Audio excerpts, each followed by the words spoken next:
Hello there, my fellow Retrotopians, and welcome to the 137th episode of the Retrotopia podcast. My name's Alan, and today we are going handheld, we are going retro, and we are going puke green as we discuss Super Mario Land 2, the 6 golden coins for the Nintendo Game Boy. Ah, yes, those halcyon days where we used to take our Game Boys out to the park and sit underneath the boughs of our favourite tree and go on an adventure with our favourite plumber. Ah, I can't be the only one. I cannot be the only one who has that memory. Or, of course, conversely, trying to play our Game Boys by the light of passing streetlights as we drove home in our parents' cars. Ah, simpler times. Now, obviously, we're here to take you back many years, but if you want to skip forward to where we're actually talking about the game, then, if you jump, 25-30 minutes ahead, you'll get into the Super Mario Land 2 chat, but we hope you stick around because we like to have some fun with our intros. Case in point, we've got some comments from the Patreons, we have our Choose One, Lose One, and just a whole bunch of other fun stuff. That being said, though, I do need to get our plugs out of the way first. So, linktree/Retrotopia, that's linktr.ee/Retrotopia, is where you can find all things Retrotopia. You can find our social medias. You can find a link to our Discord, which we encourage you to join. As always, you can chat to us. You can chat to our community of wonderfully like-minded individuals. It's such a beautifully non-toxic and welcoming bunch of individuals. I love it in there. You can find our Dashery or TeePublic merch page, which I encourage you to take a look at because there are some cool designs in there. Certainly some shirts that I myself want to get hold of. I've got the Retrotopia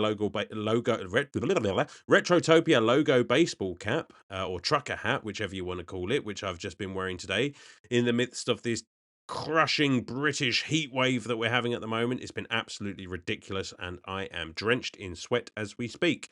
You can also find our Patreon. Now, our Patreon has a free tier, which you can join, funnily enough, for the low price of free, and you get access to all of the Retrotopia shows. You get access to our quick play mini review series. You get to listen to Retro Bites 15 days early with Brian and Joe, and they tack on a little video extra for the Patreons as well, which is really fucking cool.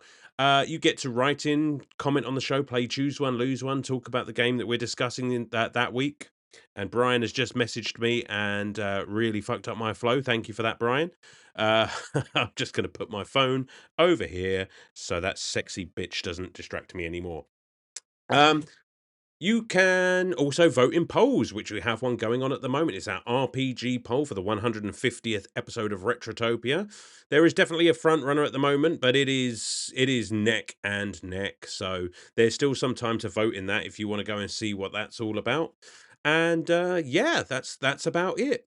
We do also have a $2 hero tier where you get all of the above, as well as the ability to pick a game for our quick play series and throw it at a host of your choice.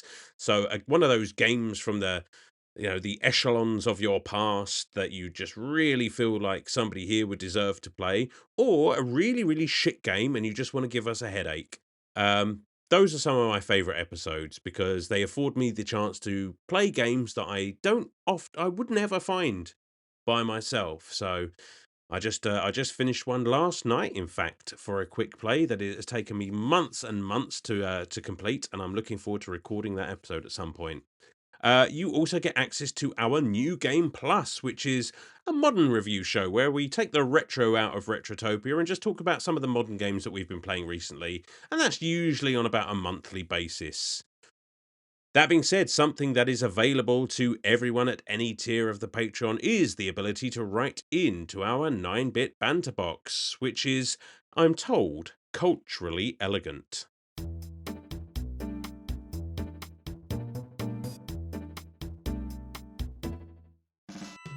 Alright, first up on the banter box we have Munchie, who says, Alan, you gorgeous British gentleman. I'm curious where you like to vacation/holiday. Being from the state, specifically Ohio, I love a good beach but also enjoy anything with nature such as mountain areas like the Appalachian I'm going to go with Appalachian Mountains. Never been out of the States yet, open to anywhere. I'm actually in the not too distant future going on holiday. I'm a big fan of a beach myself, Munchie, I've got to be honest. Typically, we like to go to Italy. I have family there, so obviously it's always a blast to see people and just be out there in the Tuscan sun. Italy has a huge slice of my heart, and I'm always happy to go. It feels like going home. There are some Greek islands that we've historically gone to, which again is kind of similar in vibe. It's just that laid back, very rural. It's the food, let's be honest. Who am I kidding? It's the Mediterranean food. I love all of that. Just put it in my, I was going to say veins, but no, I'd sooner you put it in my mouth. And somebody's going to soundbite that and have fun. Anywhere with a good... I do like nature as well. I'm not a big fan of city breaks. Actually, we honeymooned in, myself and my wife, honeymooned in Thailand. And the travel agent was doing everything in their power to get us to stop over in, I think, Bangkok or something for a couple of nights before we went to the island that we were going to. And we were just not having any of it because I don't want to go to a city. I live in a city. I don't want to go to another city. I want to go to the beach. So take me to the beach as quickly as possible. Give me a nice frosty cold beer and a good book, and I can sit there for hours. But yeah, I mean, the thing is with being in the States, now I don't know who I was talking to, I heard a curious fact that a very small percentage of Americans actually have passports. And that is because basically everything kind of exists in America, which made sense to me. Like, you have beaches, you have nature, you have just about every climate you could think of. So why would you go anywhere else? And I thought that was quite interesting. So, there you go. Philip, my mouth with fart, says, "Hi Alan, you absolute epitome of and exemplar of manliness. Is there a quote-unquote manly skill that you have wanted to learn but it is absolutely terrifies you to do so? For me, it is backing a trailer. I know people say there is nothing to it, but I am absolutely terrified of doing it. Anything like that for you?"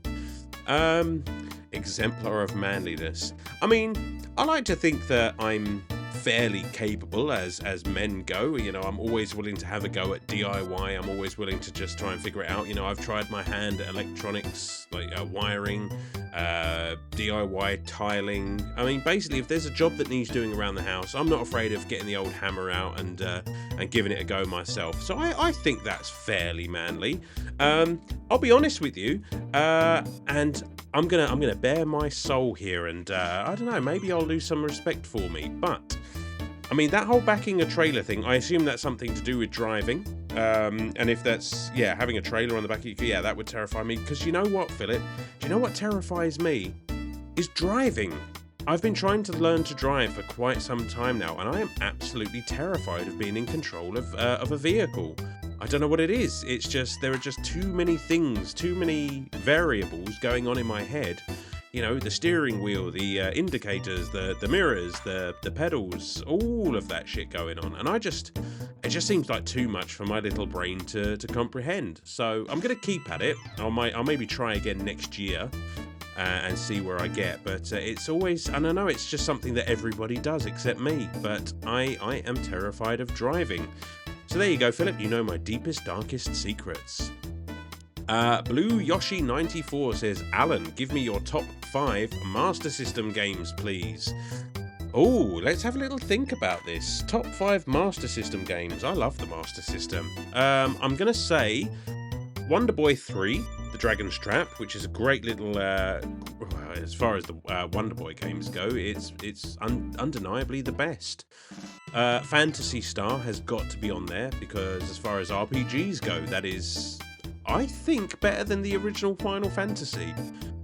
Think of that what you will. What else? Sonic Chaos. I've got to have a Sonic game on there, haven't I? And Sonic 1 and Sonic 2 are great. There's something about Sonic Chaos, the art style, and it's a pretty easy game, but it is an enjoyable one.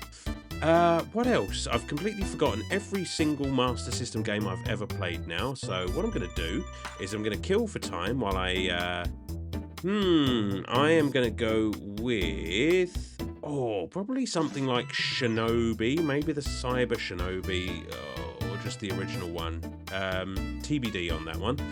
And so what's that? That's 4, I think. And I will say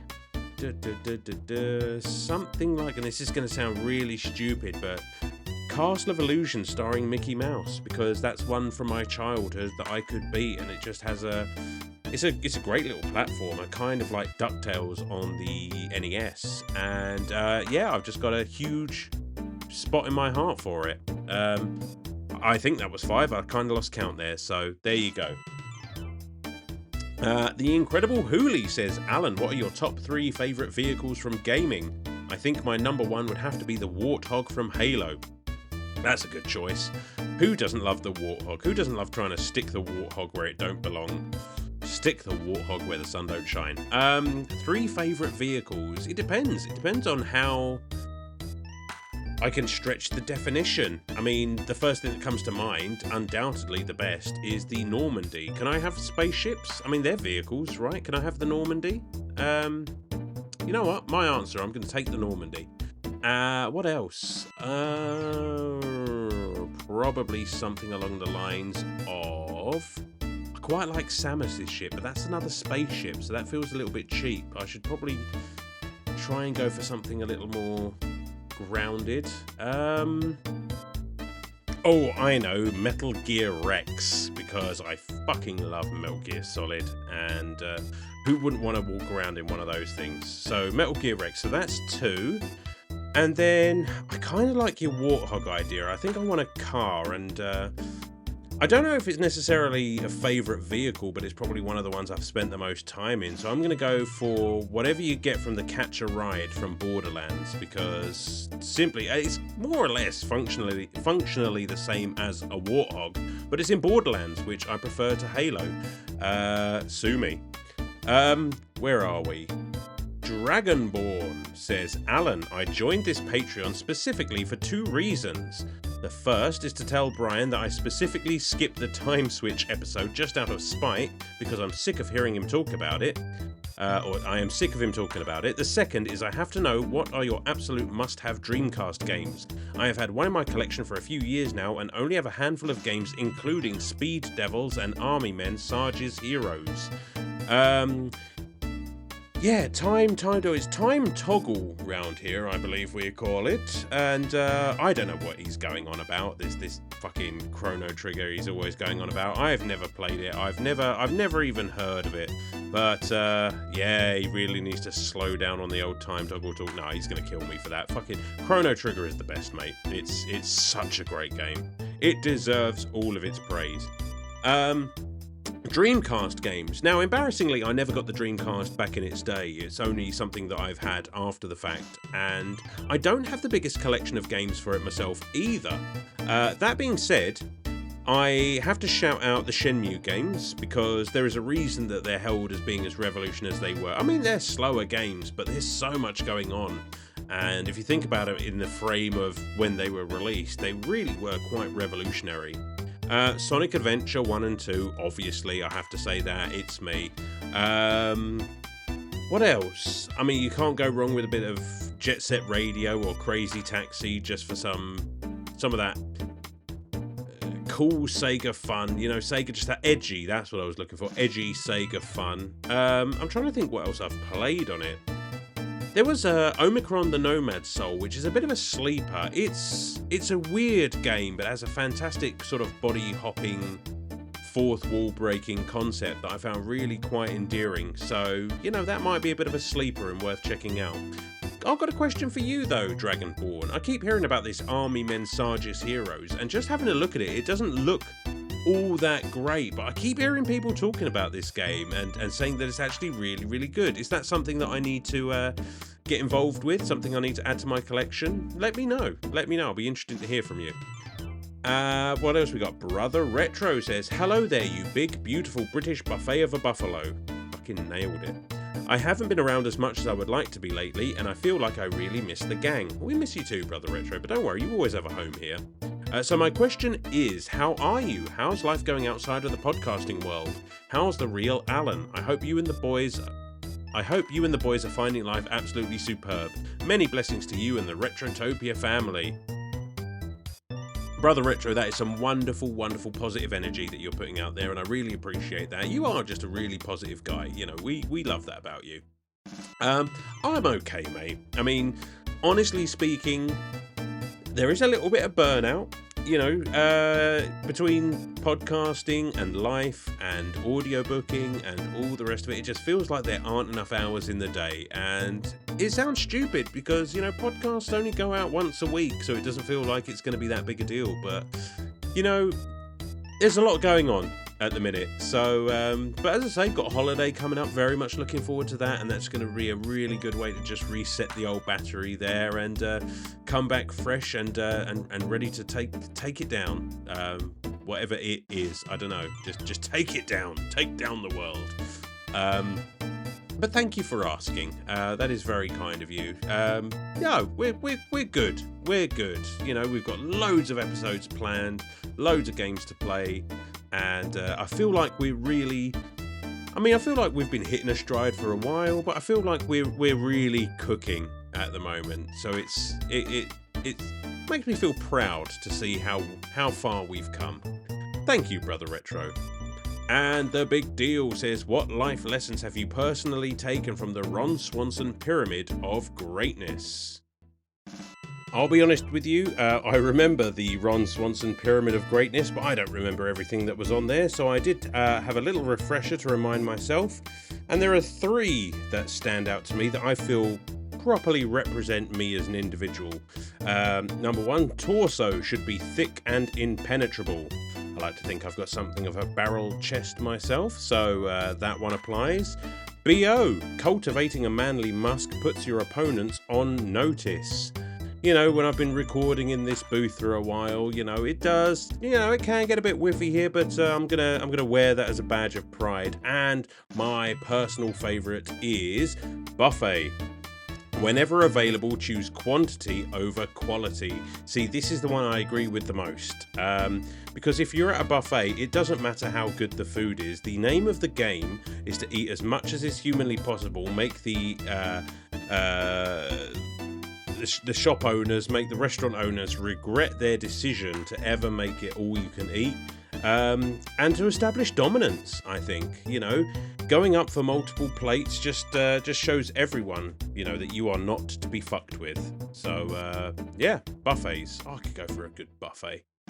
And that's going to do it for the 9-bit banter box. Thanks everyone for writing in. And I'll just say this now. Thanks everyone for writing in on such short notice, because obviously we are recording this intro early so that I can disappear off for a couple of weeks. So I appreciate you guys bringing the heat on such short notice. It is appreciated. And moving on to our next section, which is, of course, the most deadly game show in video game history. It is Choose One, Lose One.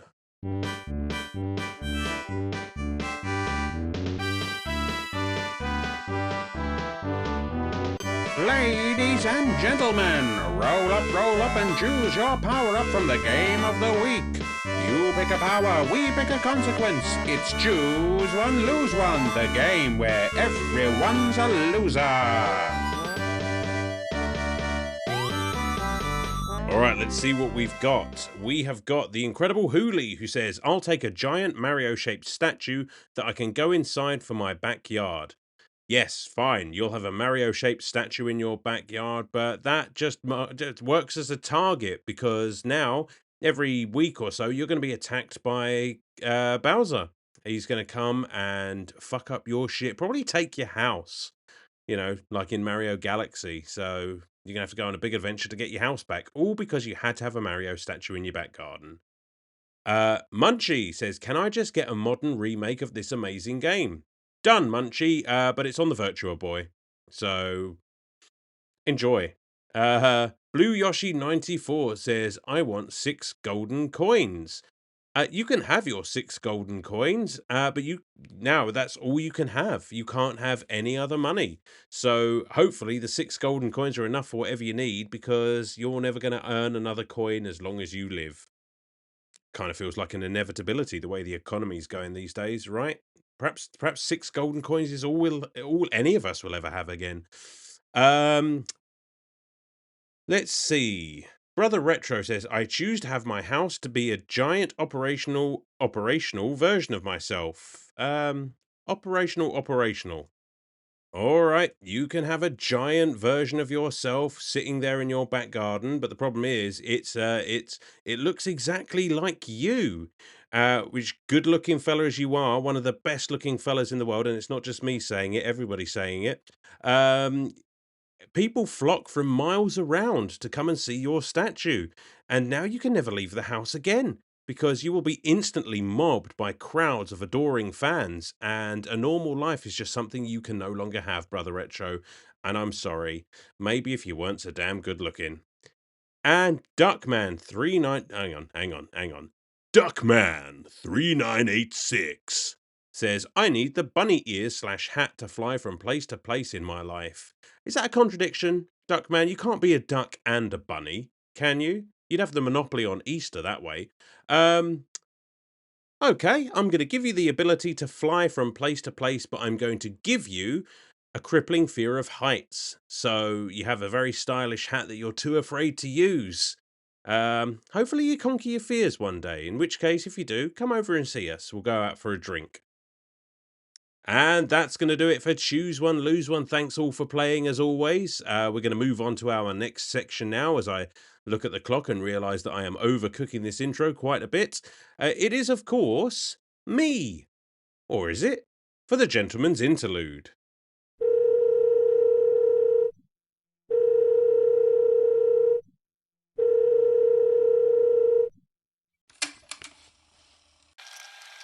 Thank you for calling Retrotopia, home of retro gaming memories and pixel-powered nostalgia. Press 1 for upcoming podcast releases. Press 2 for merchandise and Patreon details. Press 3 for Alan's latest retro gaming recommendation.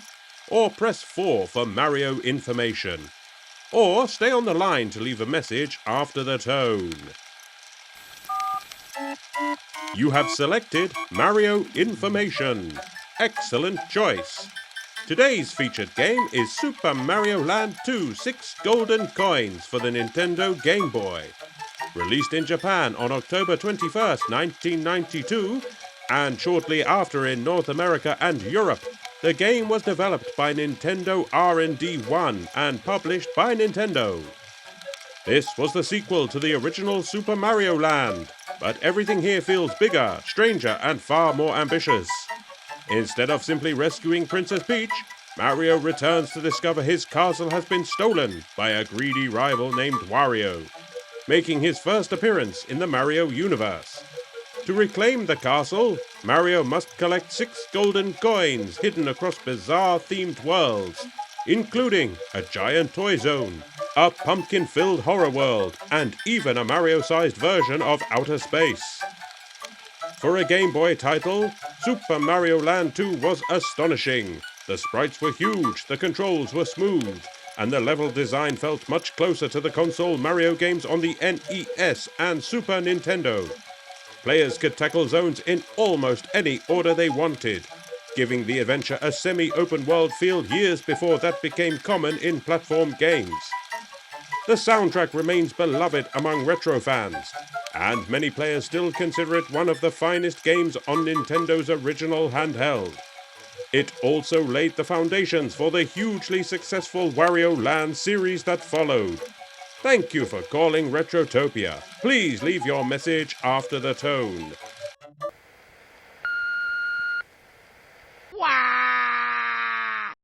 Ah, shit. Didn't realize I had already put my out of work answer machine message on. So, it'll have to do. Never mind. So, before we get to talking about Mario Land 2, the 6 golden coins, we love to hear what you guys think of the game, and we've got a few comments here. Munchie says, oh man, this is an awesome game. Played the heck out of it when I was a kid. I actually found my original copy a few months back, and it still works.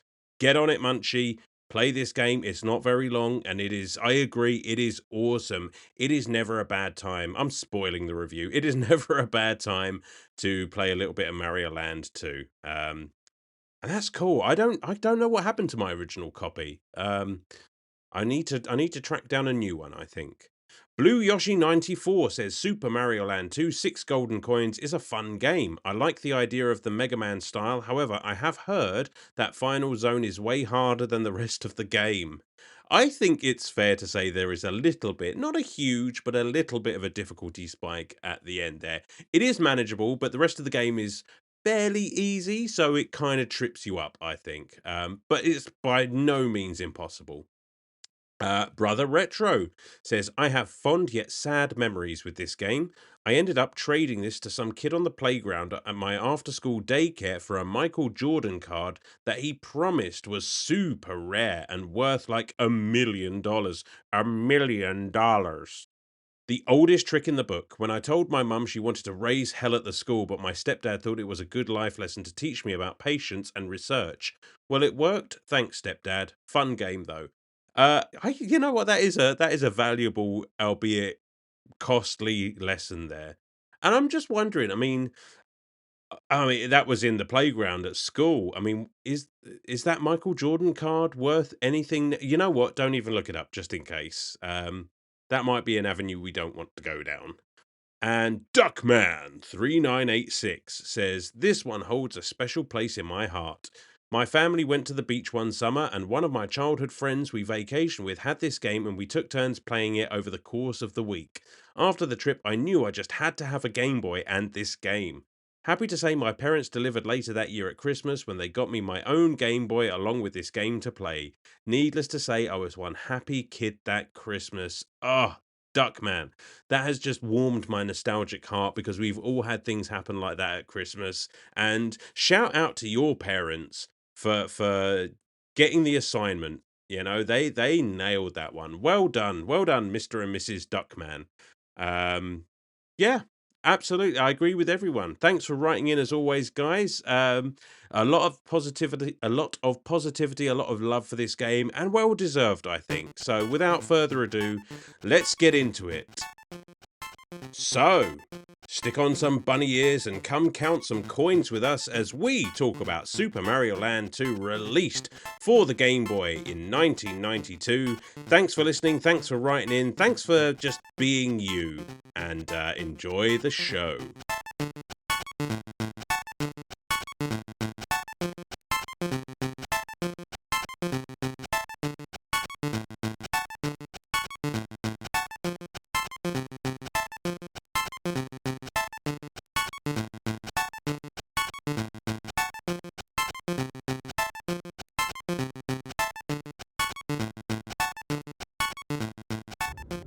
Alright, and we are back to talk a little bit of Super Mario Land 2, the 6 golden coins for the Game Boy, the Nintendo Game Boy.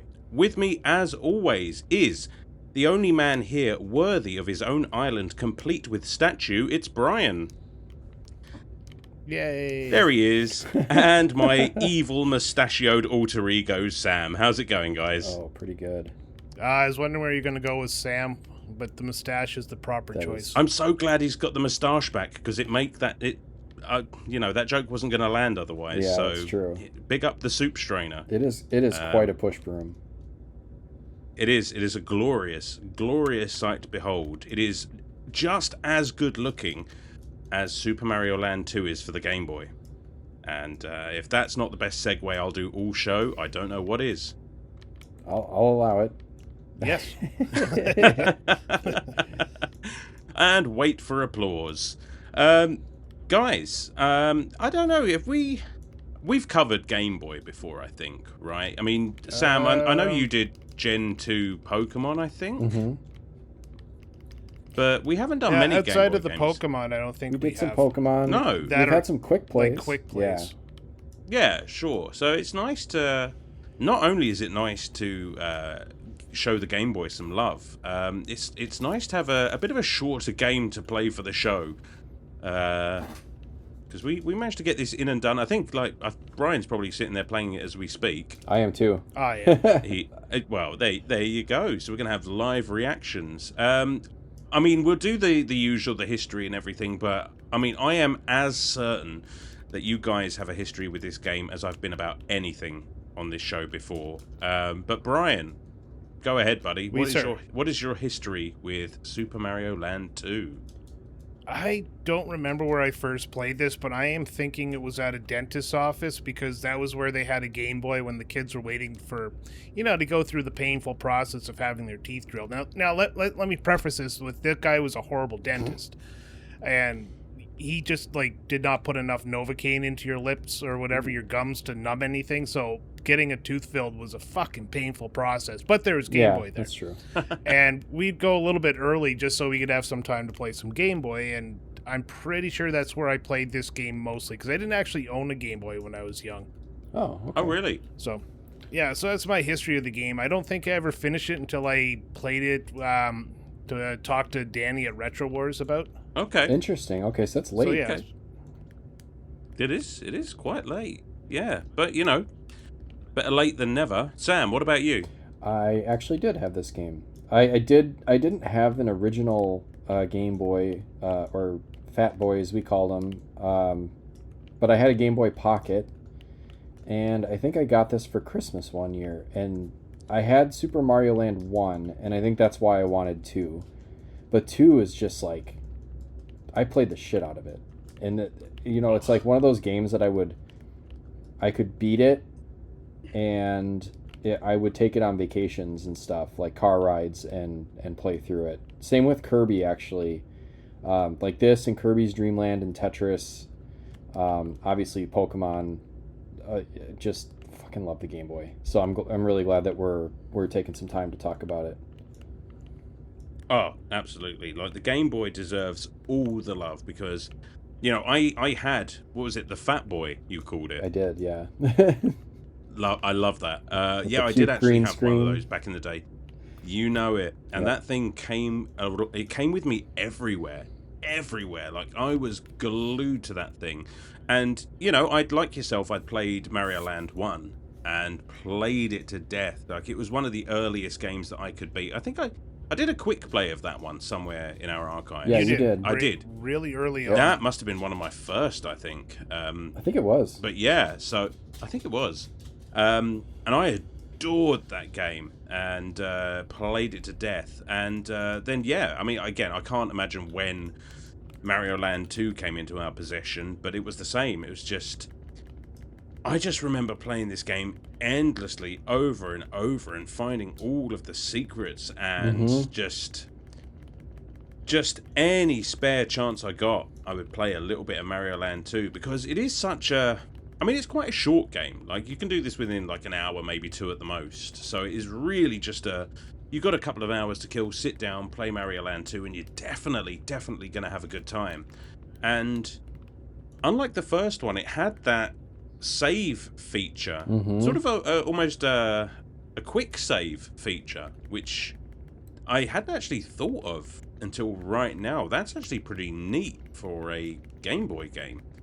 Yeah, it just made it so manageable in bite-sized chunks, and yeah, I'm spoiling things early as I usually do, but I fucking love this game. Yeah. I always have. That's the episode. That's it. That's it. 10 out of 10, no notes. No, where do we even start with this thing? I mean, I suppose, we could start with the story, such as it is. Guys, did you know, or does it make any sense to you whatsoever that Mario has his own island and his own castle? Well, of course, Mario has been working for the princess for many, many years, so it doesn't surprise me at all that Mario has made bank off of this enough to buy his own private island. Yeah. And this is Mario Steen Island. Yeesh. Gross. And we've been cancelled. Yep. Well, it's been fun, guys. Well, he has a giant statue of himself, and I thought you entered through the anus, but you actually enter through the foot, so it's not as bad. Yeah. Well, you do come out the crotch. The imagination runs wild. Yeah. Yeah. There's definitely some crotch involved. Yeah, absolutely. So Mario has this island, which, I think is kind of weird because, I mean, it's never referenced again. We never see Mario's castle again. But Mario can't even get a fucking cake off of Peach, much less a fucking land to rule over. So where this island came from, I've no idea. Well, it's somewhere in there. If you look at Super Mario World, it's probably one of those islands since, he was so close to the action there. I Now, suppose.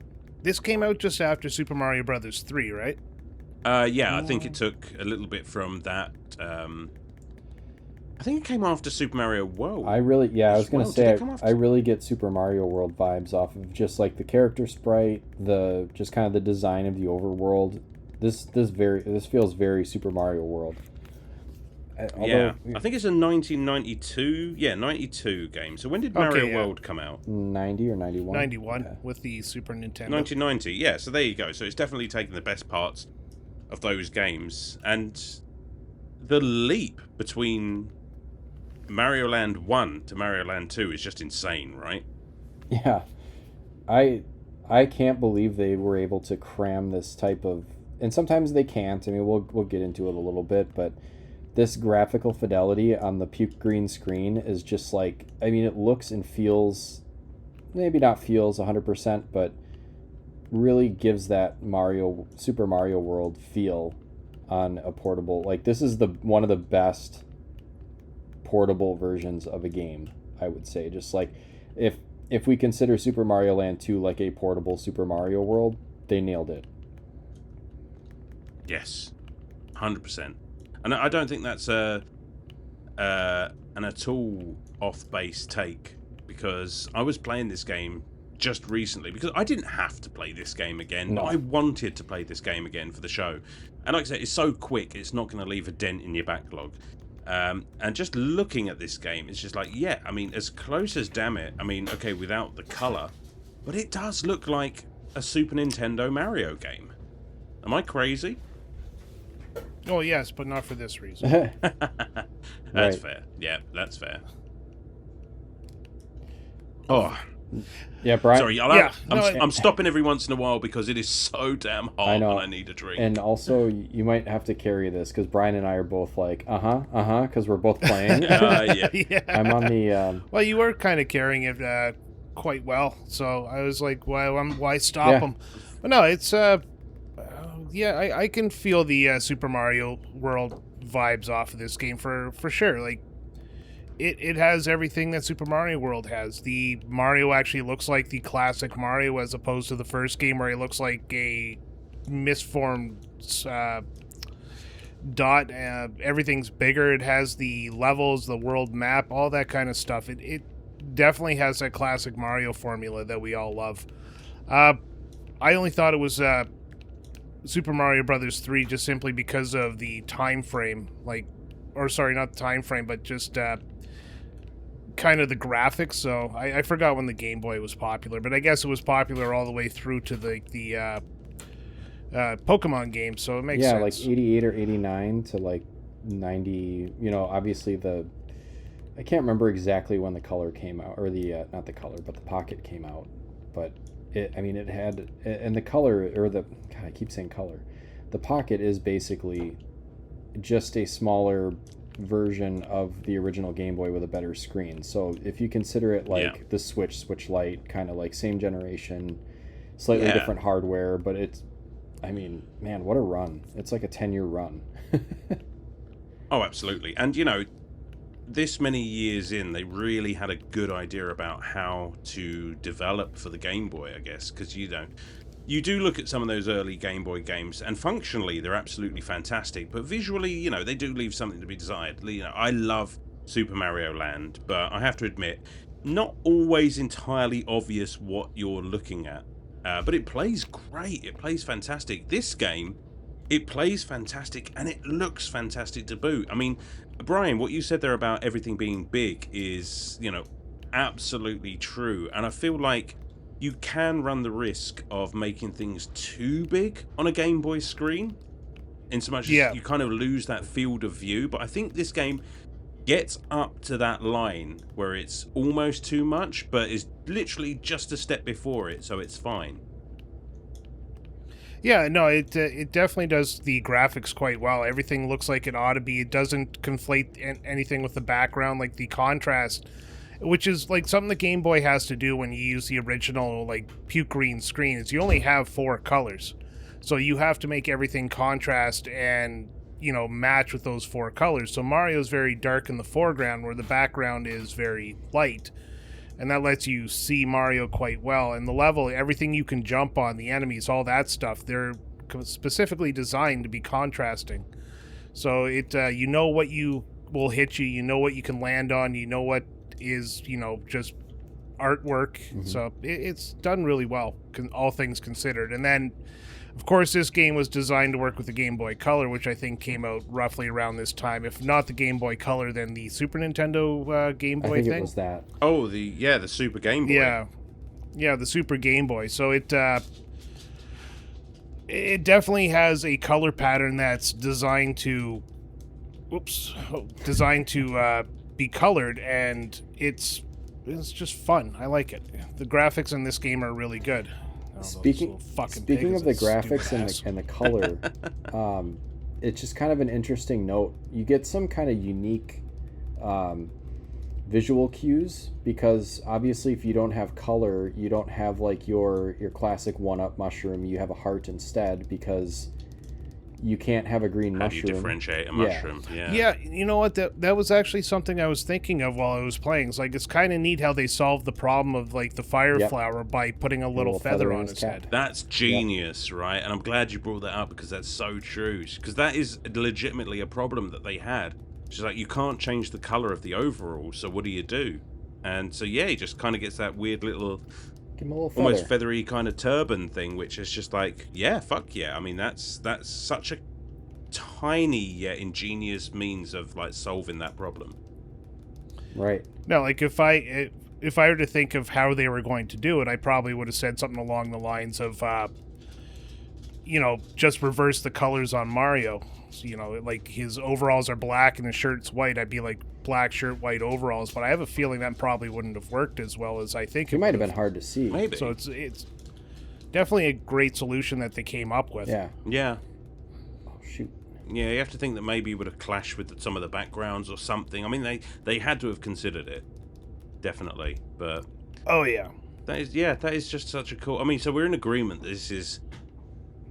I mean, is it the best looking Game Boy game? I don't know. I haven't done the legwork to be able to, like, prove that. But I mean, considering... when I think back... all things considered, I think it's got to be up there. It's really good. It's definitely got to be up there, right? Because, as I said, it looks not far off a Super Nintendo game.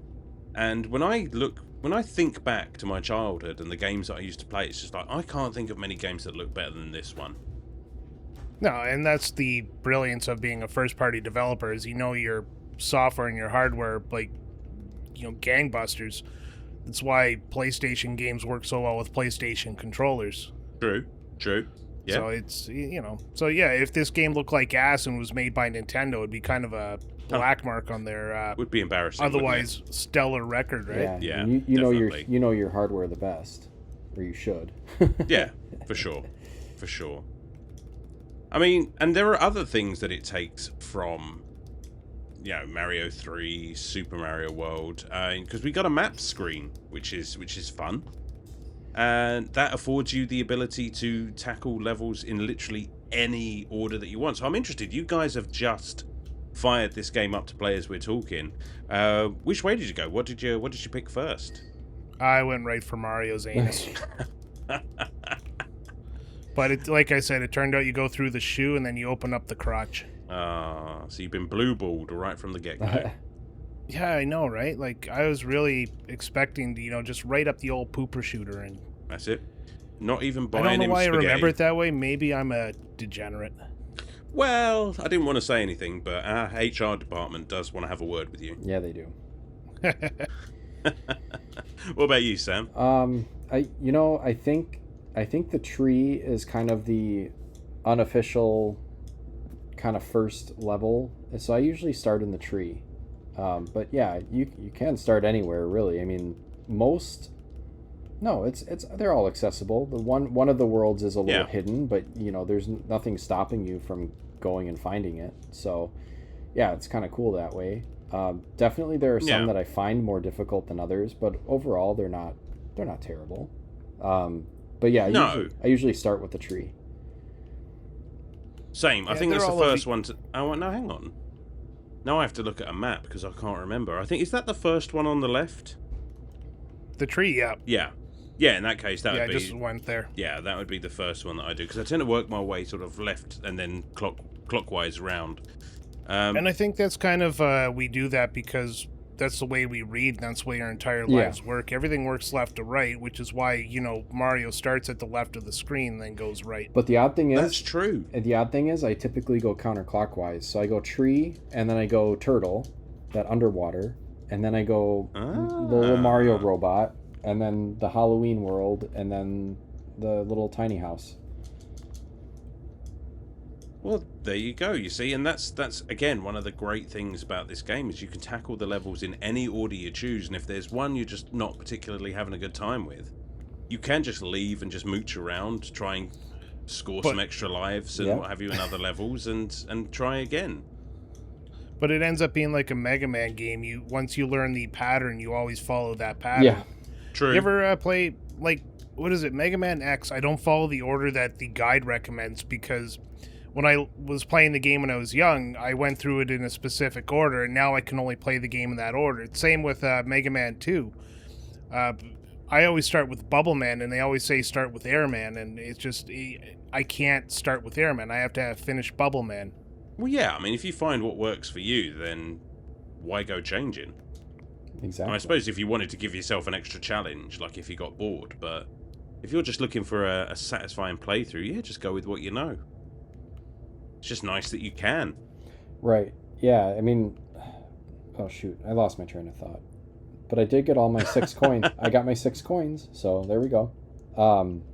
You got all 6 of them already? Well, I'd been playing... I played it a little bit the other night. I just didn't finish it. Oh, man. Fly, you fucker. I think my favorite... do you guys have a favorite? Because I have a kind of a split between that kind of Toy Zone, or what is it called? Oh, you know, but Pumpkin Zone is pretty fun, too. The Mario Pumpkin Zone is literally, when I was playing this, I was thinking, this is a Sam-ass zone. Yeah, yeah. Pumpkin Zone. Oh, great. I love that. But I like the Mario Zone, because you're our spooky guy. Yeah, I am a spooky guy. But I do like the Mario Zone, because I like that last level where there's, when you're in his hat, there's, like, all kinds of, like, Lego bricks. I always liked that. And I really like the macro zone where you're in that house, but you're like a little tiny Mario. And that just kind of feels like, I know it came out later, but it gave me that like Minish Cap feel where you're just kind of like tiny and you're running around a giant house, you know, or like the Borrowers, you know, that kind of sort of thing. Where I love that stuff. It's nice that there's so much variation between the worlds.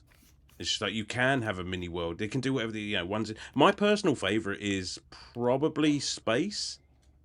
I don't know why. I just love that the lack of gravity just makes for some really interesting playing, and especially the bits where you can basically fly, I guess, and have to navigate your way around those maps. And it kind of put me in mind of, I guess, if I squinted, kind of like the airship or the spaceship levels from the first Mario Land. Maybe that's why I like it so much. I just really enjoyed the challenge of it and just navigating around and just making that anti-gravity thing work for me. I thought it was really cool. There's a secret level in there, isn't there? Oh, I'm trying to think, like, this time around I didn't get all the secret levels. I know there is one in the turtle. Mm-hmm. There's one in the I guess Halloween zone. Maybe? I think there's like because this game had, and I don't know if it's ever been, maybe in some of the newer Mario games, but something unique about this one was there were bricks that had like little eyeballs on them that were specifically for destroying with the firefly. Yeah, sorry, my brain was melting for a second. And there's like a hidden area in one of the space levels, and it's like, my one criticism was I could have used another space level because there's only 2, but I think there is a hidden one. So it's like, I mean, there is one if you can find it, if you can manage. But yeah, oh man, how do you get past these like fists? I'm gonna get fisted. don't get fisted live on the show. Oh, that's what it's doing. Oh, I'm an idiot. I forgot about that. There's like floor tiles that activate them. Fuck me. Oh, you in Wario's castle? I am. We'll Yeah, I get there. completely forgot We'll about get that. there. Yeah, sorry, I'm getting ahead of Yeah, myself. yeah. But I know exactly where you are. Brian, what about you? What's your favorite level? Uh, don't have one, honestly. I don't play this game enough to really remember all the different levels, but I mean, right now I'll tell you in the tree, the bee level and the ant level, when you get to the part where you can kind of go left or right, both of them suck. Both of them suck so bad right now. But I mean, They I wanted to circle back to something you said earlier about how we're always programmed to go from left to right. This game, unlike Mario Land One, lets you sort of go left, right, up, down. Like the levels are oh very yeah, creative with how they use the space. but Super Mario World was the same way, right? Of course, It gave you multiple paths that you could actually take, and that was kind of a neat feature of Super Mario World. And it's kind of nice that they carried that forward in this. Uh, because if I'm not having a good time with that one level, it's nice that I can actually try going the other way. Or if I'm just like completely done with this entire world, I can go back and take on another world, which I'm about to do. yeah, absolutely. I always like the Go on, ability Sam. to just be able to bop around and kind of play as I like, you know. Oh, fuck, I just died again. Yeah.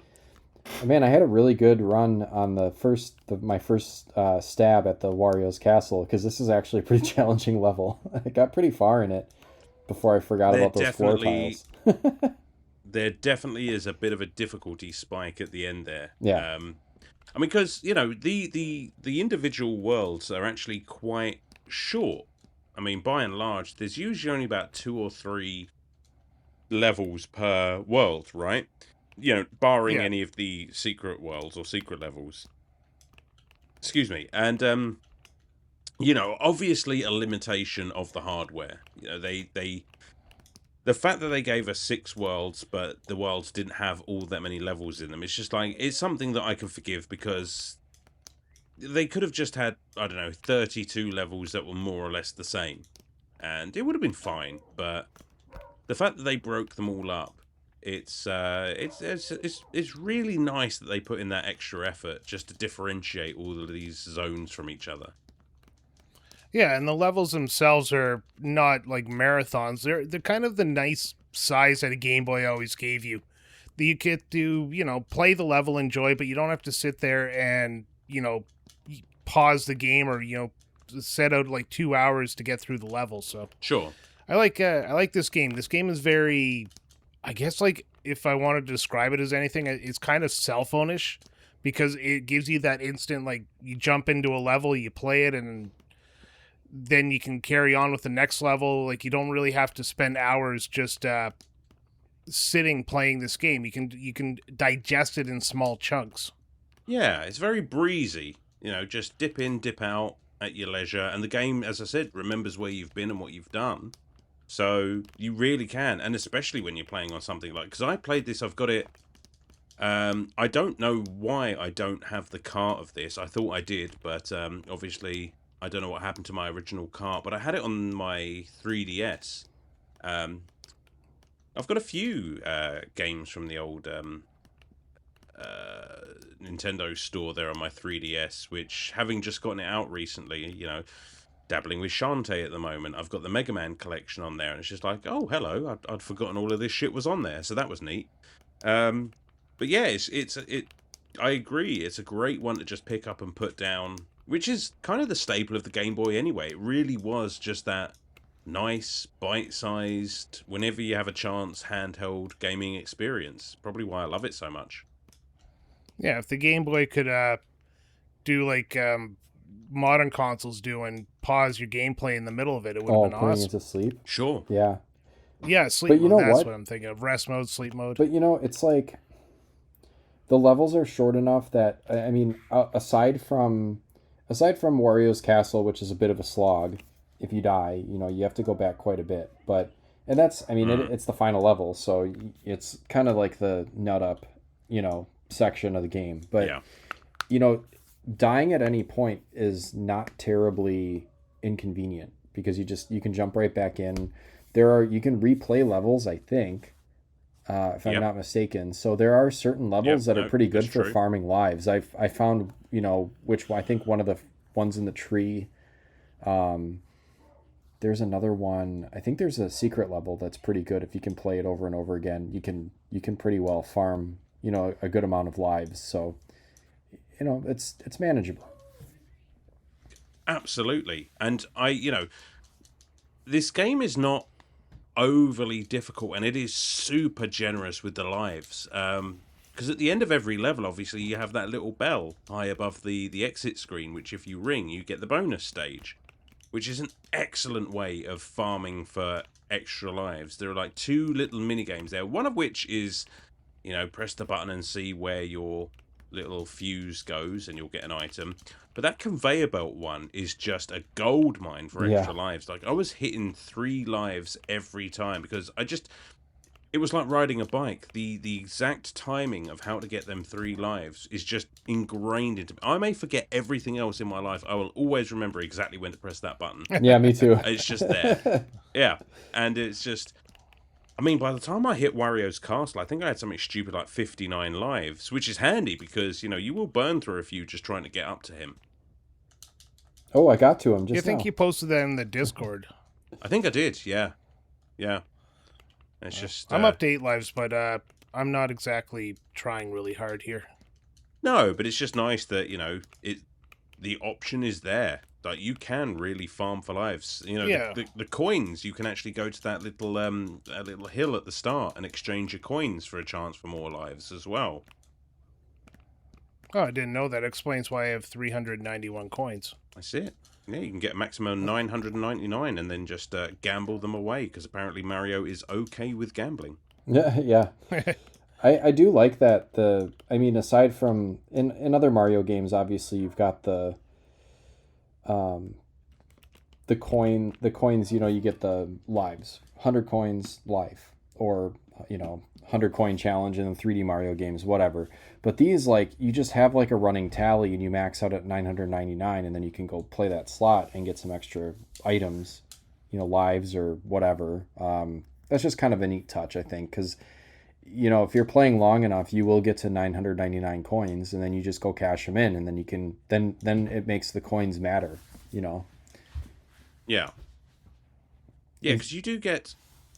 I'm trying to think, so the coins you can exchange for lives. When you kill 100 enemies, you get You get a star. one of the invincibility stars. Yeah. And the invincibility stars, if you chain 5 enemies, you start getting extra lives after that as well. I know that was great As too. is tradition. Yeah, there's a great area to get one of those stars, and then I think it's one of the first Go to levels. So town. I don't know if you can actually. I don't think you can replay that level. That first level. Oh, see, I don't know. I usually just work my way through and just get to the end as quickly as possible at this point. I got a question for you, veterans of the Game Boy. Did you get a lot of slowdown like you did on the Nintendo with your Game Boys? Yep. Like, Mario's a pretty beefy game, and I'm playing on an emulator, so I can't really tell you for 100% sure, but I'm getting some chugs. There Even was on the definitely... Switch. Yeah. Sorry, go ahead. No, go ahead. Well, even on the Switch Online, it chugged. Yeah, same on the 3DS. Like, I agree. Okay. They've not really done anything to eliminate that. And again, I kind of like the... If I want to make an excuse for the laziness there, I kind of like the fidelity, because it does at times chug, especially during some of the bosses. You hit the boss, they start flashing, they're moving around, you're moving around, you're maybe throwing fireballs and everything, and it does sort of get a bit much for the Game Boy there, but it's never game-breaking. No. No, it's nothing that stopped me from doing anything. It just, I was kind of wondering if it was the emulator itself or the actual, like, Game Boy game, because, again, I've never owned this, and when I was young, chugging never registered in my my brain hole. No, I think it's just kind of... This game is trying to do so much with the Game Boy that it's an inevitability. Well, it's good to know that they didn't get rid of the old classic Nintendo chug on the Switch. No, and No. It's a lot like what they do in some of those collections, like notably the Turtles collection. You can choose to turn off the clipping and the slowdown on some of those Turtles games, and it's like you could just leave it on and just kind of have that old school experience, and I appreciate that. Yeah, something charming about that experience. It really is. Yeah. Again, it just if you weren't there, if you're too young and you weren't there, maybe it is annoying. But for us old bastards, it speaks of simpler times. So, we like a good bit of chugging. Oh, look at that! Why not? I've just finished it. Hey, there you go. It's like a lot of it's muscle memory, I would say, but also this is a very, very just nice little bite-sized Mario experience. There's, you might get to, you might struggle at points if you've never played it, or you might have to, take a little extra time on Wario's Castle just to kind of get used to all the quirks of it. But I mean, it's very manageable, especially nowadays you could save this game outright. So if you're playing on original hardware, but like even the Switch Online, like, I don't know, save state a little bit, rewind if you need to, but like it's very, very quick and easy, in and out, fun game. Like, yeah, just sitting here, and I was able to hold a conversation while beating it. Kind of. Yeah, for sure. I mean, it is brief, but it is also a complete Mario experience. Yeah. It's that wonderful balance between the two. And, speaking of complete Mario experiences, we've mentioned some of the items, but, you've got your Fire Flower, which does as it says on the tin. But the new item in this game is obviously the carrot, which gives you Bunny Mario. What did you think of that as far as power-ups go? It's actually kind of fun. It's kind of, yeah, but it's just like the cape with extra steps. Well, it's also a bit overpowered as far as an item for flying. I mean, you hover. You don't really fly. You hover. I do think he jumps a little higher with it, but like, your hover is like the decay on the hovering is very, very slight. Like, he just like hangs in the air forever. Yeah, which is kind of cool. And for some of that precision platforming, it's a godsend. Like, I'm thinking of the tree where there's lots of moving platforms and owls to jump on and shit like that. I mean, if you've got that Bunny Mario, like, you're in great shape. You can take your time and just really pick your landings. To amplify the Bunny Mario, I just literally floated through an entire level because I was able to. So I skipped everything. Sure, yeah. You get high enough, you can just drift across, and the next thing you know, you're hitting that bell for the special stage. Well, also for the bonus level. And also, like, speaking of the tree, I was glad that I had the bunny ears, because I kept freaking hitting those hidden blocks and then falling.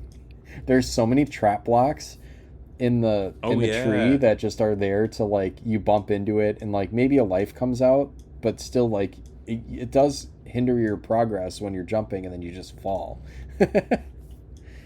This game does have a ton of secrets like that, little just invisible secrets, blocks and what have you. Little traps. And they're usually pretty clever with the way that they're hinted as well. Like, they'll be just the shape of the cloud is kind of pointing to this one random area and shit like that. And it's amazing how much of that I remembered this playthrough, because it's been a few years since the last time. Right.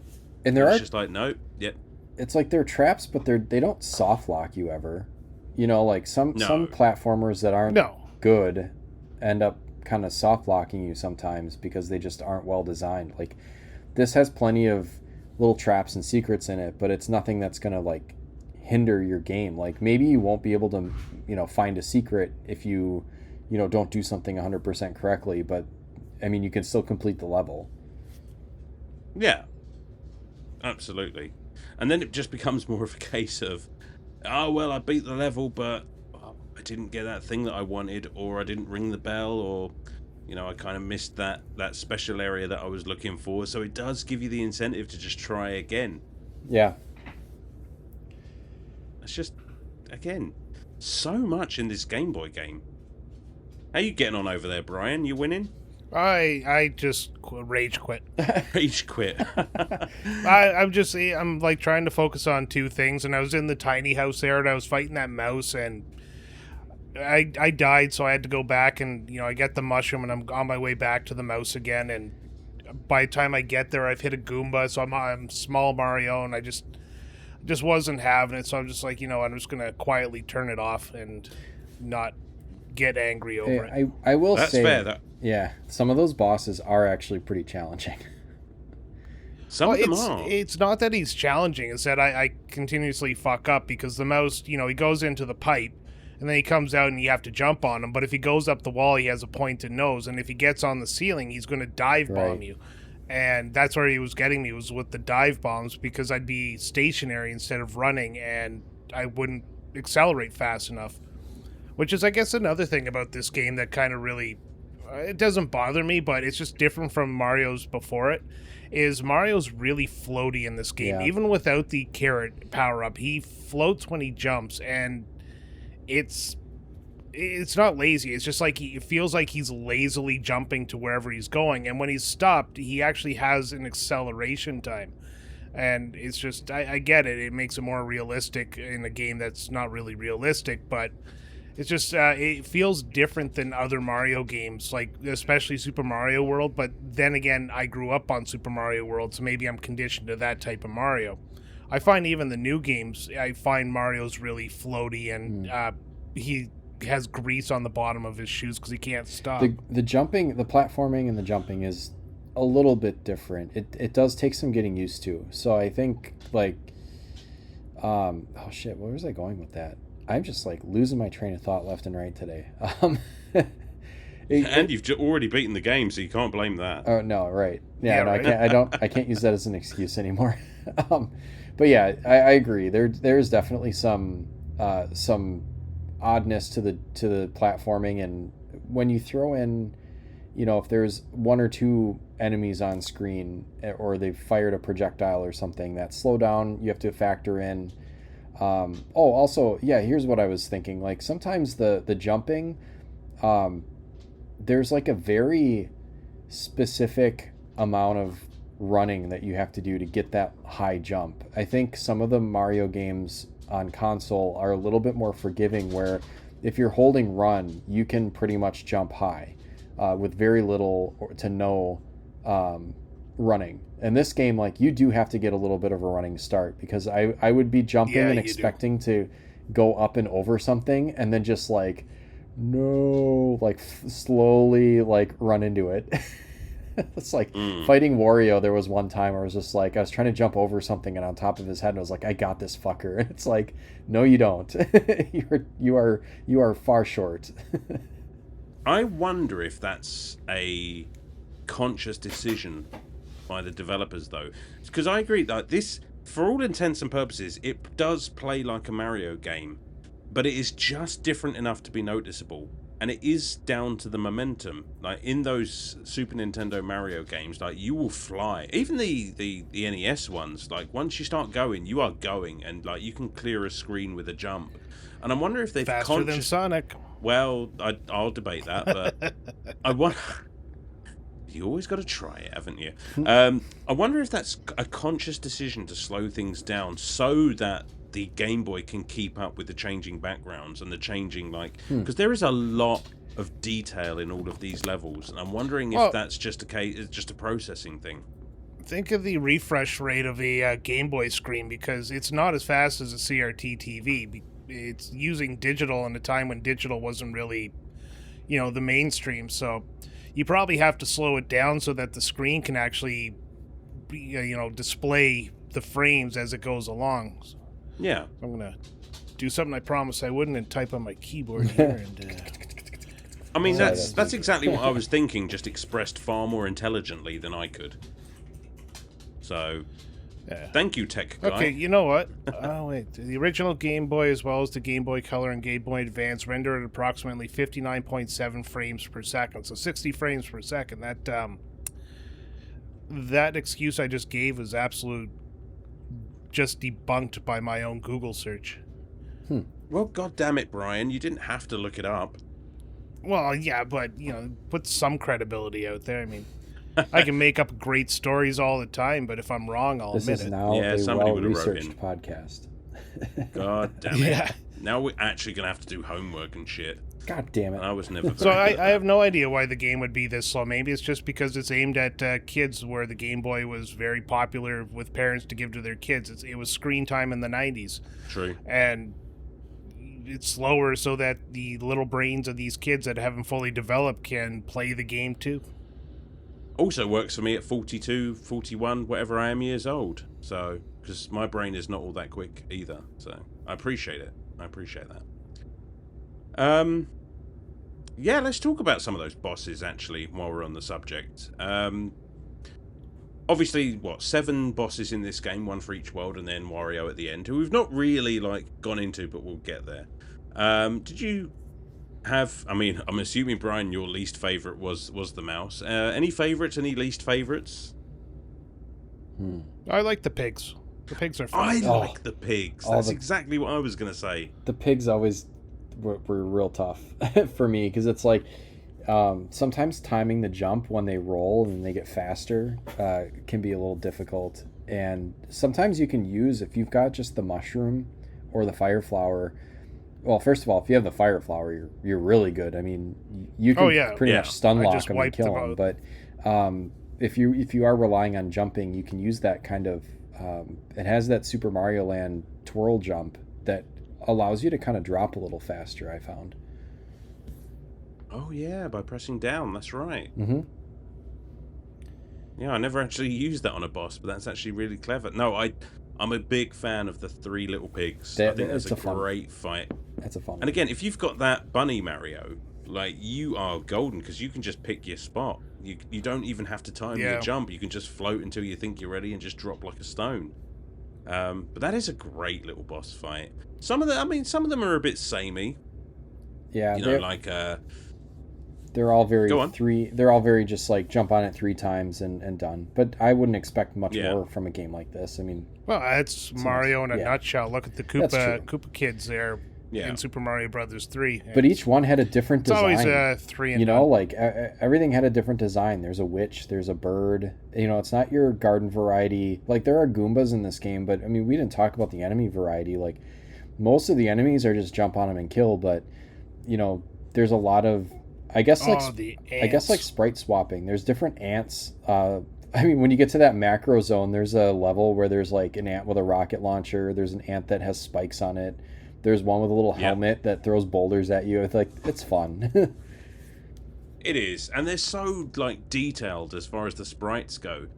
They just have those dumb little faces, and that the hard hat one has got the shovel that he's just using to just fling things at you, and it's just such great attention to detail. I love I think they're Goombas in the Halloween zone, but they've got the is it Jason mask? Yeah, they've got those little the Jason masks with like a little knife in it. Yeah, it's just what a neat touch.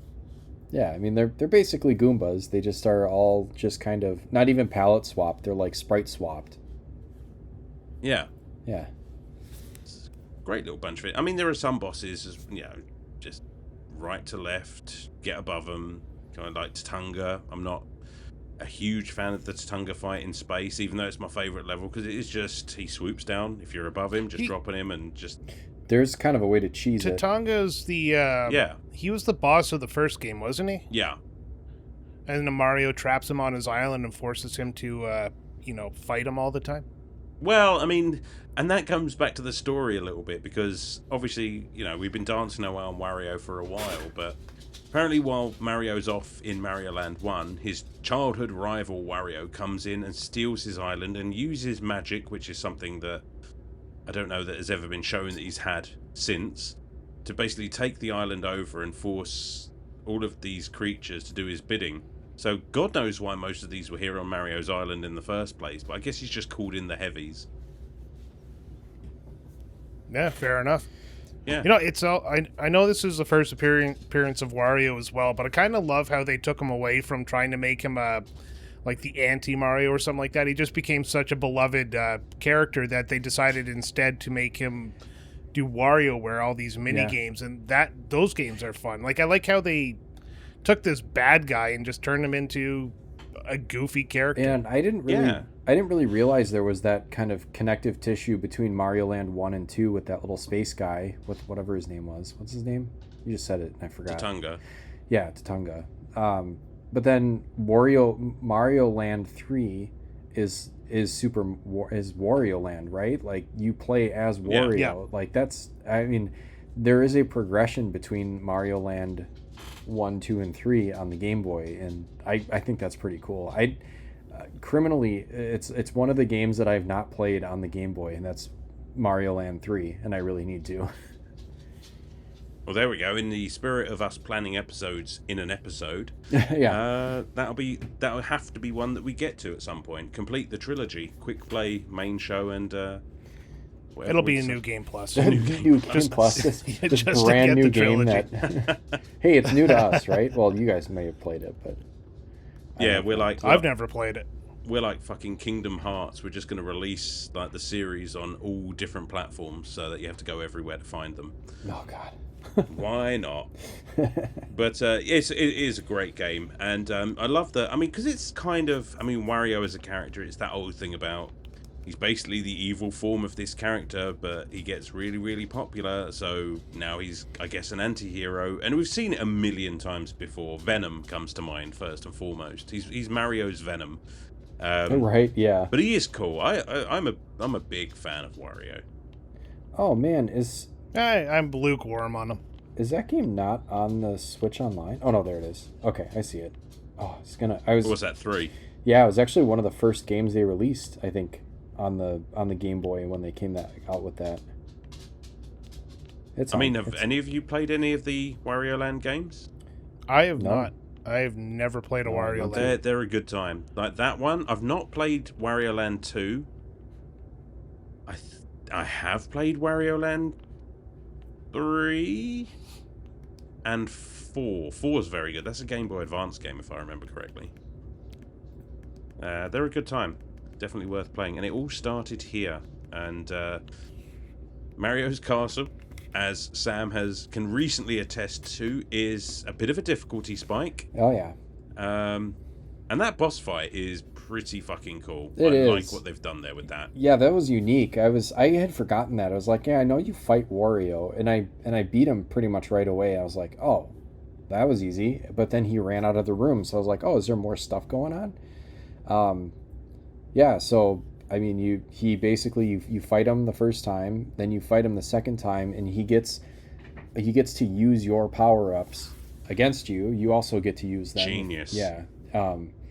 So yeah, the second stage is he gets the rabbit wings, which as soon as I saw that he had those on, I was like, fuck, this is gonna be tough. Yes. It actually wasn't too bad. I think the third stage where he has the fire flower is actually the hardest, because he does and the game shake knows the ground. it as well. Yeah, he shakes the ground when he jumps and he shakes the ground, and it makes like a piece of glass fall off the ceiling, but then it also freezes you if you've not jumped to kind of offset his jump. It freezes you on the ground, but then he's also throwing a fire flower, fireball. So it's like, luckily dodging the fireball kind of helps you, prevents from locking you onto the screen, because he's also like throwing the fireball and then butt pounding to shake the screen. It's just a really cool fight. It is, and I like the way the game is just like, well, okay. First time round, you beat him. Second time round, he gets the bunny ears, and okay, you're gonna have a hard time. Then the third time, the game is just literally like ba ba ba ba. It's just like, ah, shit, he's got the fire flower. Yeah. And it's such a cool way of just, you're basically fighting yourself, and all of this shit that you've been using to make boss fights easier and make the game easier as a whole. It's just like, what would happen if all of Mario's power-ups were turned against him? And I just think that's fantastic. Really on brand for the whole, Mario anti-Mario thing. Really clever little boss fight. Yeah, I loved it. Oh, man.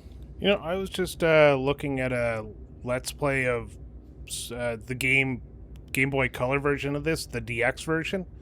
Mario doesn't have that little feather on his cap when he has the fire flower on in the DX version. They went with just the normal Mario changes colors. Interesting. Oh, that's a shame. Well, further confirms I mean, I that they get used the why. visual cues to get around the color limitation. But I didn't realize they made a DX version. I mean, I know they had the, Link's Awakening DX, and they made a couple other like DX style games, but well, those DX style games were just, I think, designed for the Game Boy Color, just so that they could get proper coloring. Exactly. Because be I don't honest.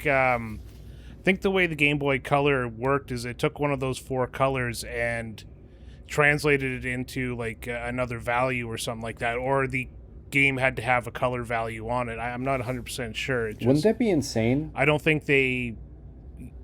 Oh, that? just like a thought popped in. I'm sorry to interrupt, but like, wouldn't it be insane if like they programmed this game knowing that down the line they were going to have a Game Boy Color and just like behind the scenes programmed in all the colors? That'd be nuts.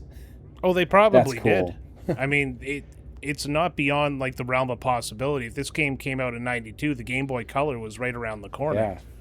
It was probably already in development at this Yeah, I point. suppose. I'm- Yeah.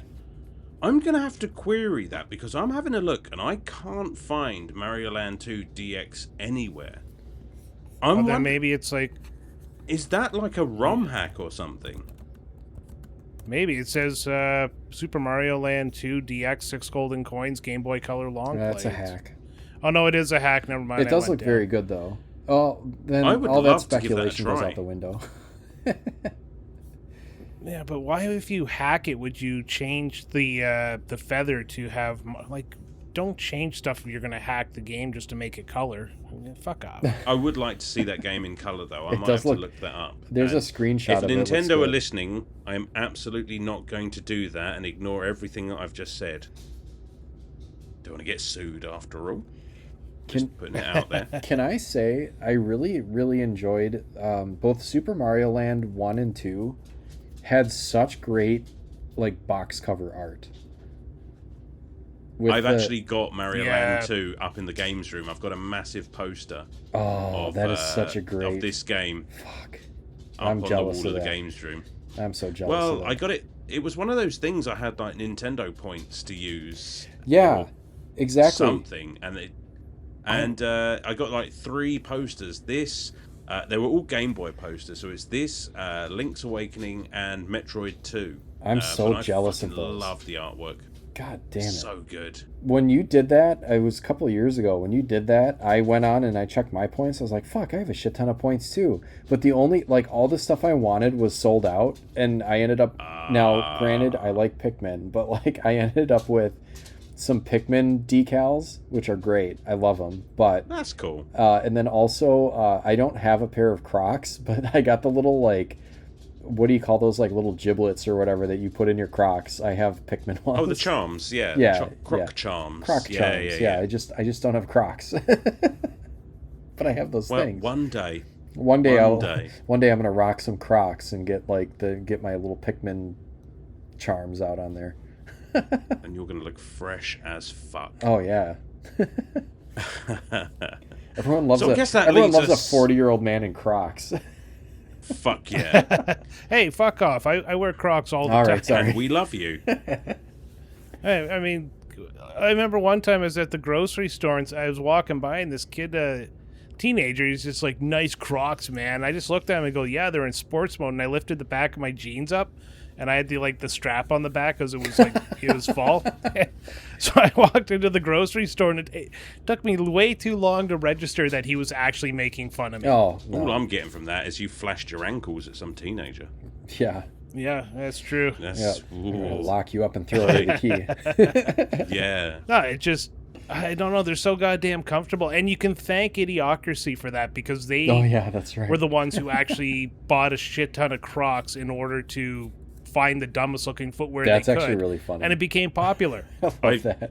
I don't own any, but I have considered it, and you know why? It's because of those fucking Croc charms. Because there's about 1 million things that I would definitely have on a shoe.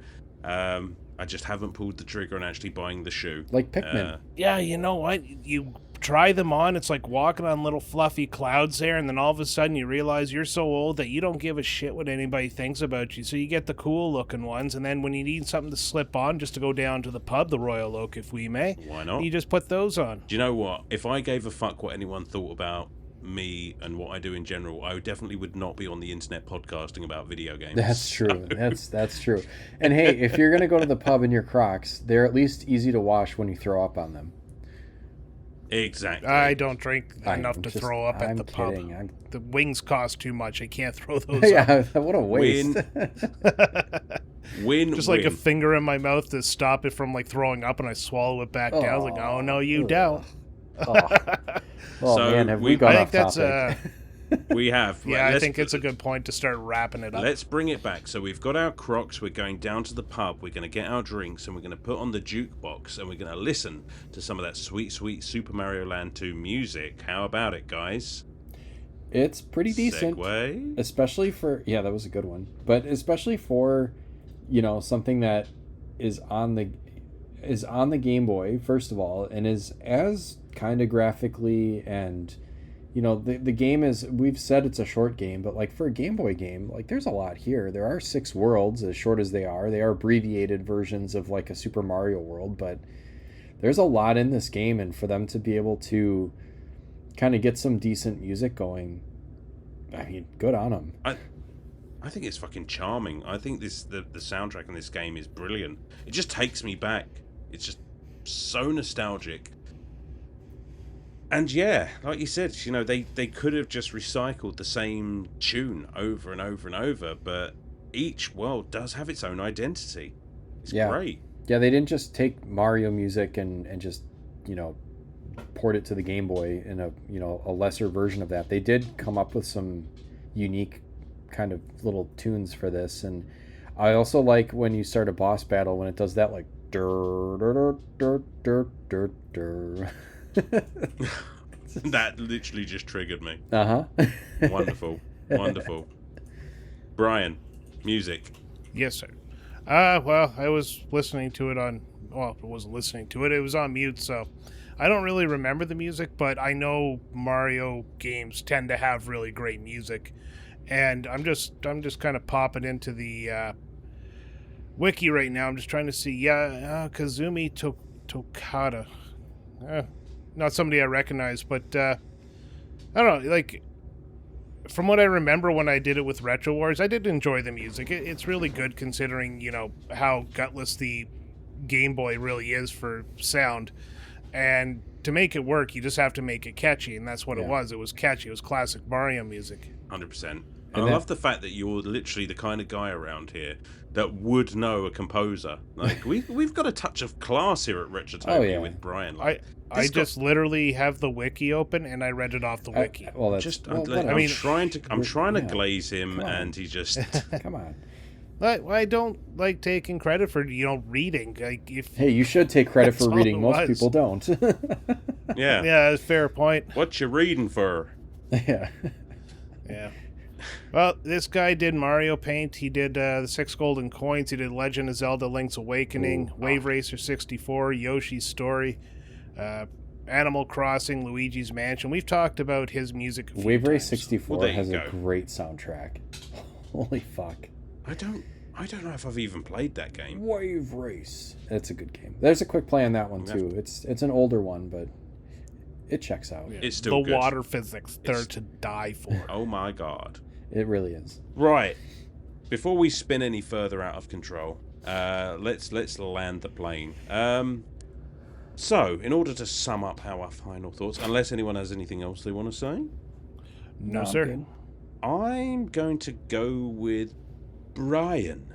Why don't you start us off?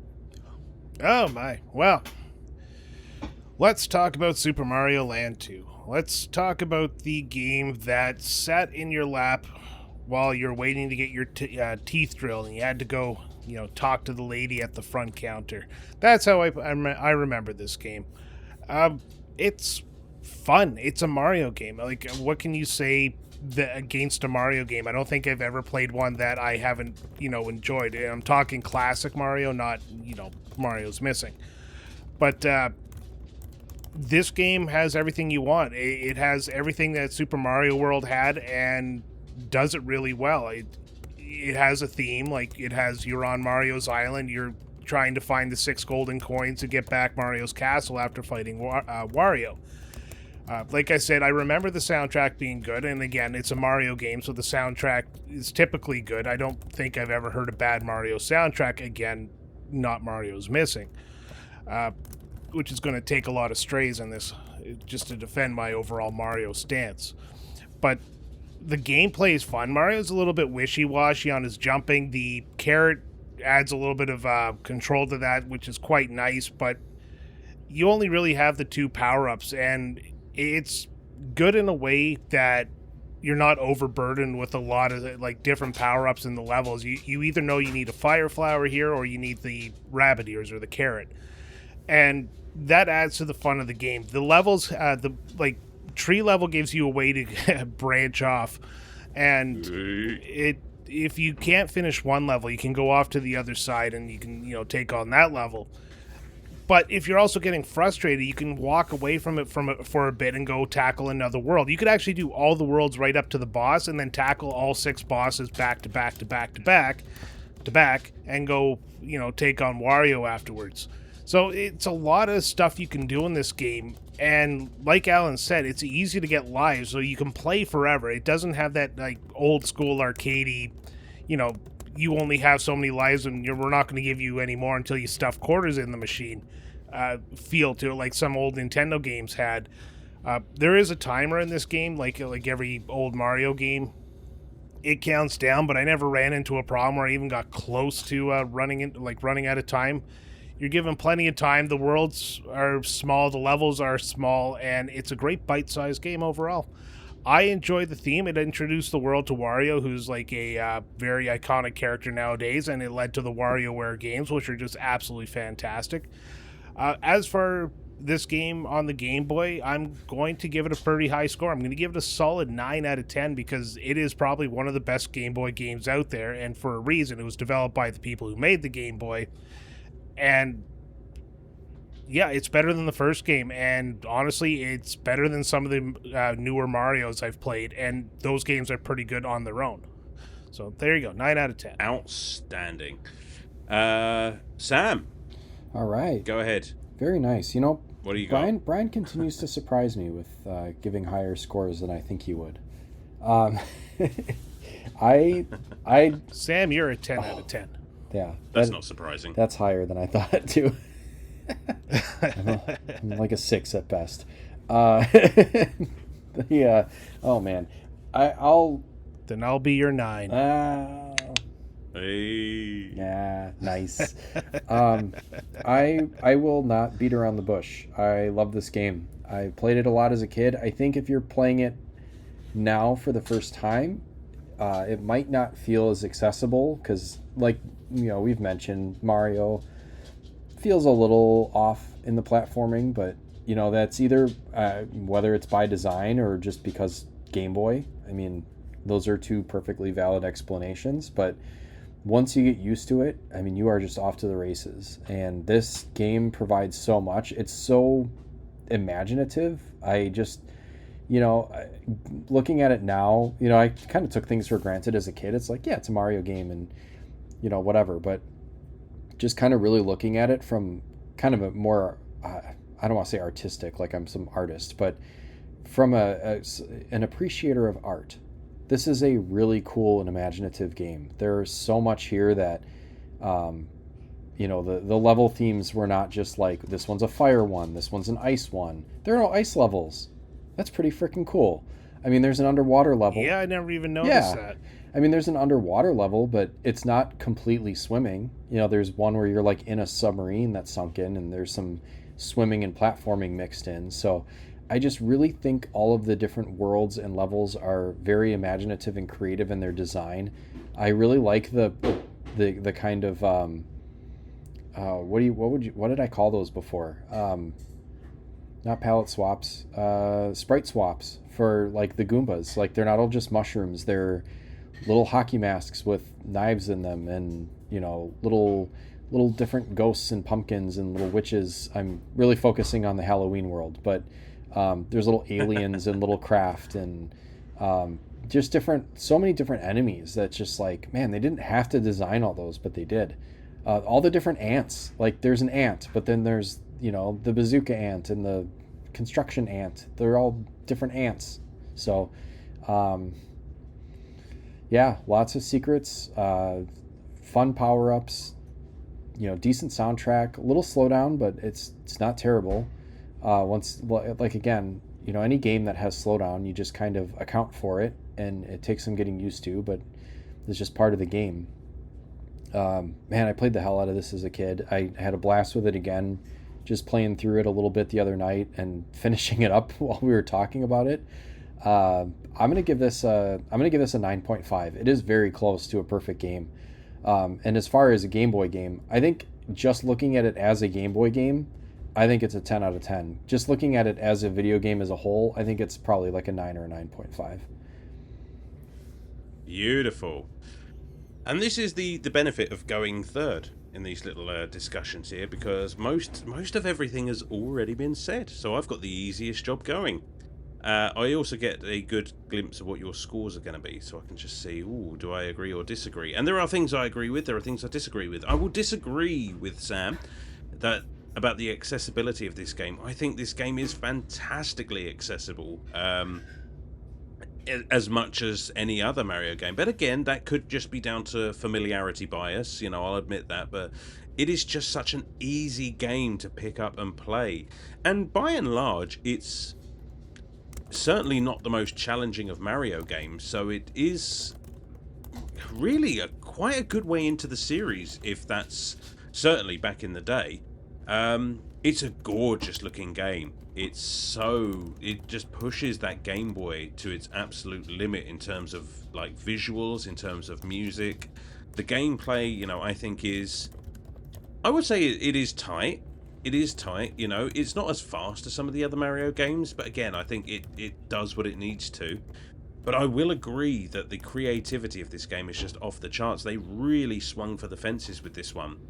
Because the thing is with a portable game, especially one that's come after so many other games, is that the temptation is just to do that again on a smaller scale. I mean, they could have just done Super Mario World for the Game Boy. They could have just done Super Mario 3 for the Game Boy, but what they did is just say, no, we'll take what we liked about that and just create an entirely new scenario. And I know we said off the top, the whole Mario's Island thing and him having a mansion and all the rest, but is that any weirder than Mario going to space, which we talked about not all that long ago? It's just like the setting and the scenario, it's almost like a floating timeline. It's just like, it doesn't actually fucking matter where they are and what they're doing. Just, present us with the scenario and off you go. And I love the whole island. I love the map. I love the variation in all the worlds. The enemies, I mean, I'm just retreading over stuff that Sam and Brian have both already said.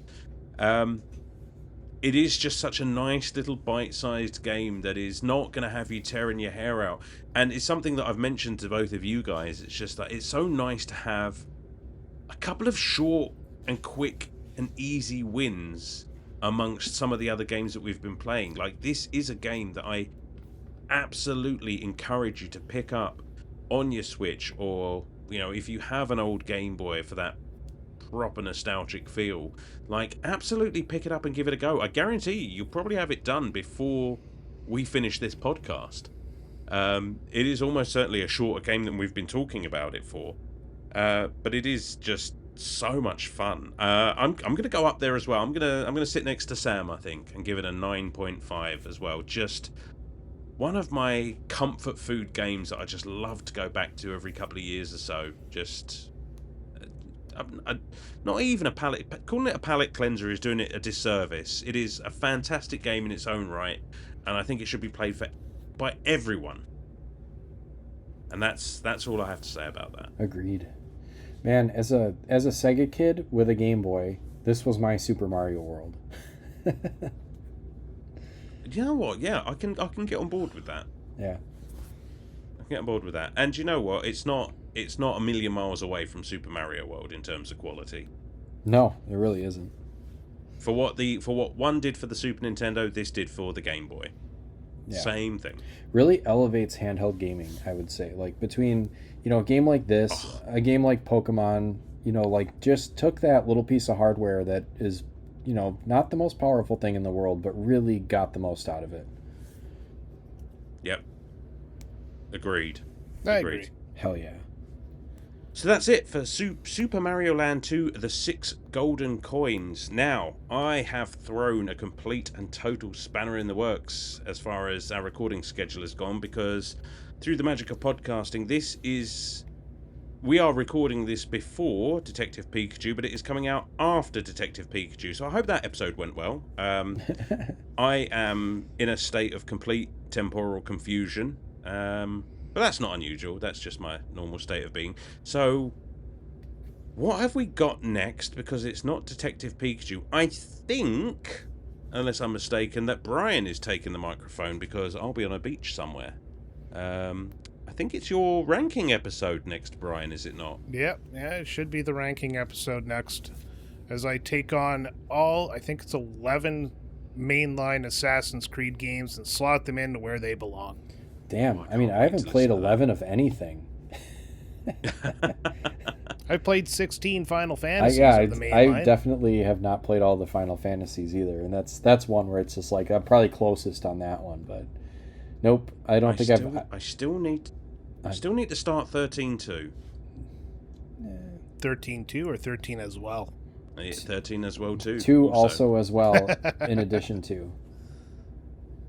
I played through the Pixel Remaster, and then I started 7, and I kind of petered out there, and then I went to 8, and we'll talk about that soon enough. I Then, my goal was on that. in 1 year to finish Final Fantasy 1 through 10, and I failed out this month. Oh, that's okay. It's a big undertaking. I mean, for what it's worth, my playthrough of the Final Fantasy series has taken fucking years. I was playing Final Fantasy 12, and I can tell you exactly when it was. It was more than 4 years ago, because I was testing out our baby monitor on Final Fantasy 12 because I'd set all of my what have yous up to fight.